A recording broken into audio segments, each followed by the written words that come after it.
Hello, my people. Super excited to be here again today. Love Josh and Maria. Talking about changes in the real estate market and how to win and maneuver through the changes. Awesome. Take it away, Josh. I love it. I love it. Hey, lots of information out there and in the national news. And today we're coming at this from a real estate perspective. How long have you all been in the business? 17 years. 17. 1999.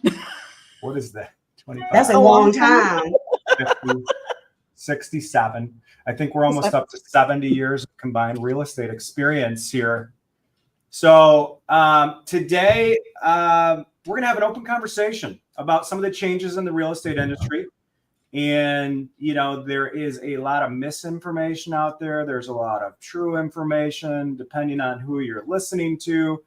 And I can tell you there's also a lot of scared real estate professionals a little bit, right? And we are here to hopefully dispel any myths, to help people push forward in their business and to lead the industry. And that's what it's all about. I mean, we have an opportunity, as always, to be industry leaders, and today is no different. So I had a really good office meeting about this, actually on Tuesday.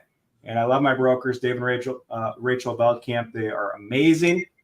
And they showed me a quote. Can I read a quote for you guys real quick? Read a quote, yes. Get us in the mood, okay? All right, so this is all about mindset. Every time we practice doing something, either constructive or destructive, we get better at it because we're shaping the structure of our networks and brain, okay? So therefore, when we practice worrying, our brain is going to be reinforced in being great worriers. Yeah. If we practice being leaders and leading the charge, our brain is going to be reinforced at opportunities in being the best. And I think that is where we all need to be right now, to push forward, and nothing is going to stop us, right? We know that.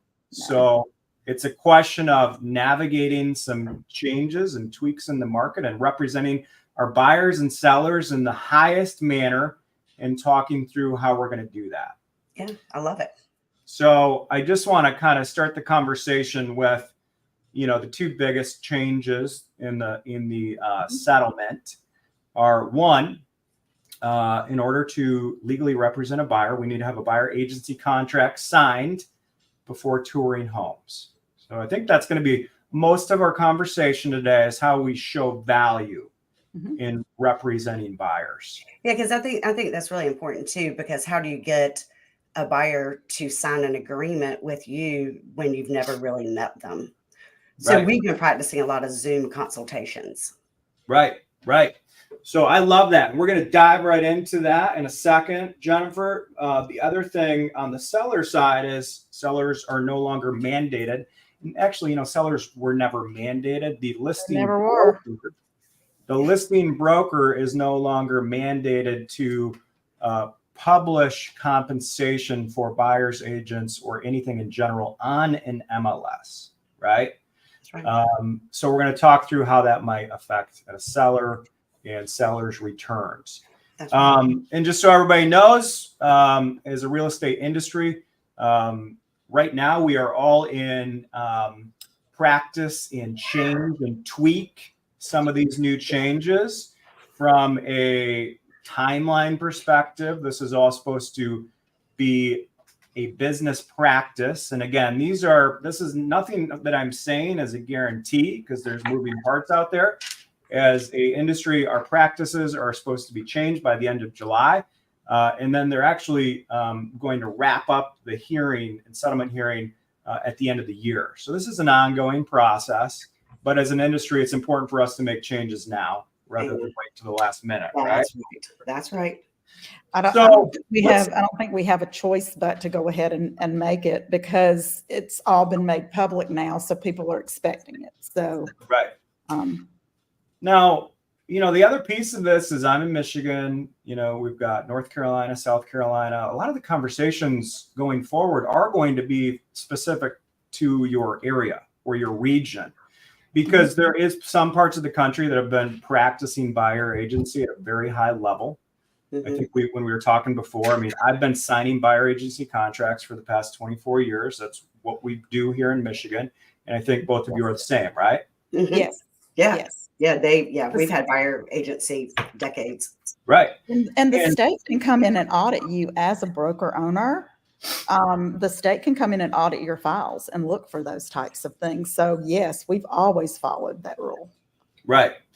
The other thing we need to understand is commissions, and what we should do. My broker hammered this through my head on Tuesday. She was like, Josh, stop using commissions. We need to start using fees instead of commissions. Professional fees. That's right.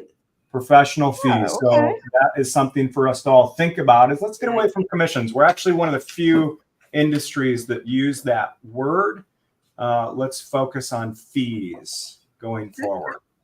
Where I was going with that is there's different fees. There's no standard of fees. There's different fees wherever you are at around the country, right? And it's always been negotiable. Let's be clear. Yeah. Some that's based on price point. There's different fee models.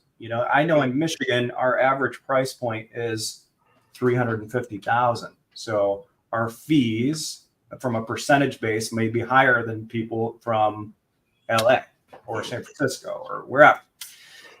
So just kind of setting the stage for, this is an open conversation. There's different scenarios all over the country. So let's get right into showing your value as an industry professional on the buyer side and how we can help agents across the country. Things to think about, things that you can be prepared, because a lot of buyers agents have not done this yet. Yeah, that's right. So let's go through a list of one. How are you going to sell your value in what you offer to a buyer in this market in order to get them to feel comfortable in signing a buyer agency agreement? Right. So I think too, you have to, I think at the beginning, do this via Zoom if they're out of town and can't make it to the office to have the conversation, but show your value. There's a lot of, a lot of different things that you could do. But one of the things that we do is we have a whole list of painters, handymen, contractors, you name it, dog walkers. We just have this huge accumulation of a vendor list that we, share. I think that's one thing that you could do to share your value. Also, your years of experience, and the fact that we've got such a strong reputation, and we've got a strong reputation within the industry, just not with our clients too, but within the industry, that our agents around the area want to work with our team because of our reputation and our process and everything that we do. Right. There's a couple of things. What do you think, Josh and Maria? Well, Maria, do you want me to jump in, or do you want to Go ahead. Go ahead. Yeah. So I love that. And I think that I want to urge, all real estate professionals to let's get some things in writing, right? Like, let's get your value proposition in writing. That's right. And if anybody wants to email me, or message me, my email is josh@marketgr.com. You can message me on Facebook. We've got a ton of content. Our brokerage has a ton of content. We're all about helping, right? So like, we're an open book, and we have a list of 99, value pieces of item that we're going to bring to a buyer. This is in writing, right? So 99 things that a buyer can think about, because I was just thinking about this today, and I'm looking at our average price point. And when I think about all of the things that we do for our buyers, I believe that these buyers are actually getting an incredible value if you analyze things from start to finish. That's right. If you analyze or the location, absolutely. Well, and it's like, it's all the upfront work. It's the marketing. Like, let's just, for relocation, for example, we've got 400 videos on YouTube that we've spent years creating that we're going to get you familiar with the location. That's right. We've spent tons of times putting together a relocation package. We have video content on every neighborhood you may want to move to. We are going to do a buyer consultation with you via Zoom. We're going to explain everything that we do to represent you through the process, which is going to be many of those 99 things, like Jennifer said, your vendor list. I mean, this is post-closing stuff too, right? That's right. Like Absolutely. post-closing, where am I going to be at helping you with repairs? You're going to be using my contacts. I'm going to refer you and connect you with some of the best mortgage professionals in the area to make sure you're squared away. I'm going to have you lined up with the best inspector. I'm going to identify, neighborhoods, talk to you about great investments. Not to mention, once we do get into the negotiation piece of the process, I might be up against 10 other agents, and I guarantee you, I'm going to give you a better shot to win than any of those other agents. Your odds are going to be the best with me because of this. And because of these reasons, because of me studying, because of my relationships with all of the other agents in the area, and the list goes on and on. So Well, I think too, I think that's good. I think also if you're a native of the area, how long you've lived there is super important. We're talking about relocation, the value that you bring, negotiation skills, very, Right. very, very important. Also, one of the other things is I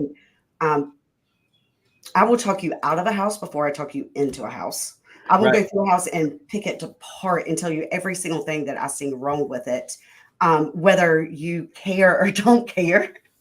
And then that way you can make a real strong, educated decision on whether you want to buy. So I think all of those things are super important to that buyer. Right. I couldn't agree more.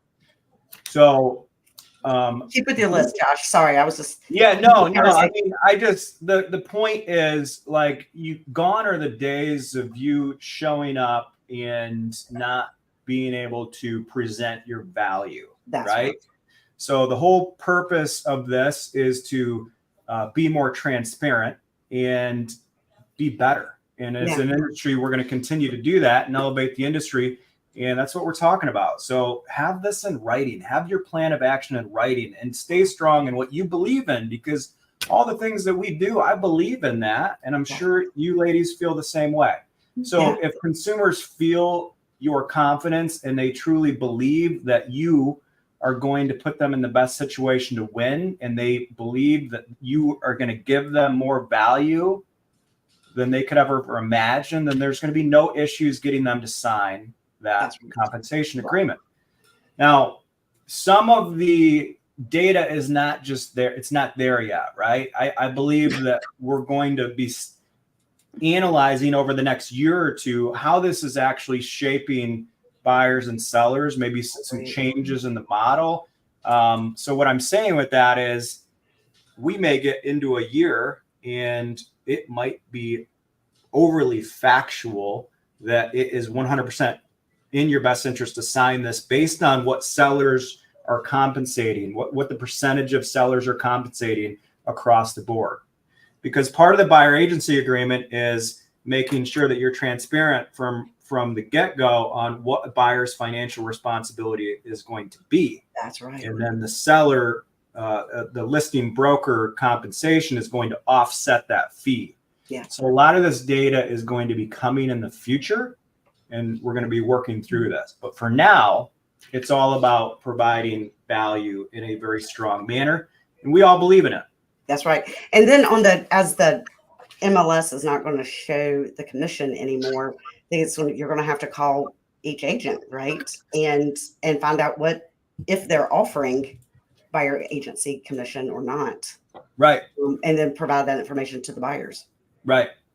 And I think some of that information is still going to be determined a little bit. Agreed. About how this is going to shake out. Agreed.